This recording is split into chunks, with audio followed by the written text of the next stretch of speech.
The UN climate talks are underway in Belém, Brazil, but Canada's official delegation may include a group that surprises you: oil and gas lobbyists.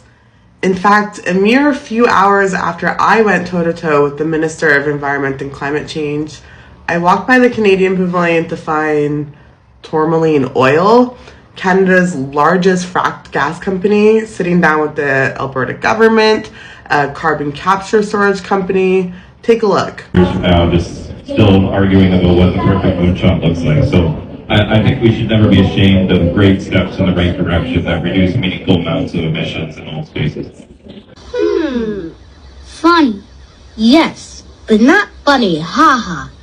Funny weird. According to a report by Kick Big Polluters Out, there are over 1,600 fossil fuel lobbyists present at COP30. This accounts for almost every 1 in 25 attendees. There are so many here that if they were counted as a nation, they would outnumber every single country except the host country, Brazil. The fossil fuel lobbyists for Canada include executives from Tourmaline Oil to Energy for a Secure Future, a pro-natural gas lobby group. So why does this matter?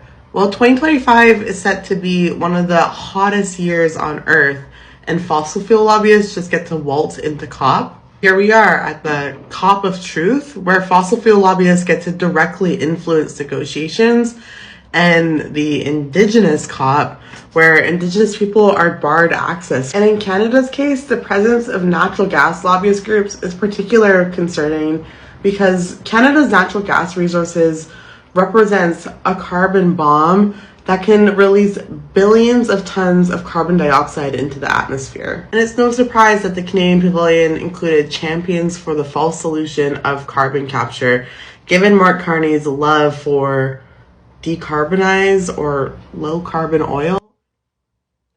The presence of the fossil fuel industry in Belém really just undermines COP's intended goals. It makes clear more than ever the need to have a polluter-free COP and to introduce safeguards to protect these climate talks and negotiations from the influence of industry.